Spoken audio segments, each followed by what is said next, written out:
So we just finished up this 2021 TRD Off-Road 4Runner. This has got our 5100 kit in it. In the rear, we did our 1.25 inch spacer in the rear, and you can see the truck sits level front to back on this truck. The factory Bilstein 5100s are really only good to 2.3 inches, and the 6112s are really only good to 2.5 inches at their maxed out settings.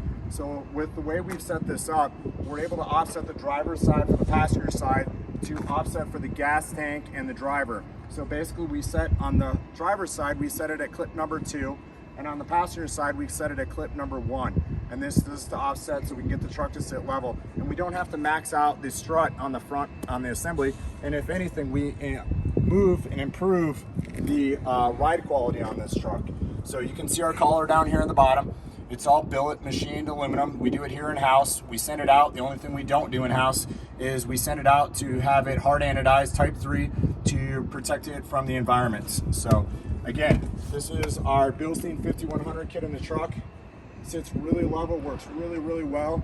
And you know, we hope you enjoy it and hope you give it a try. Thanks again for watching. Bye-bye.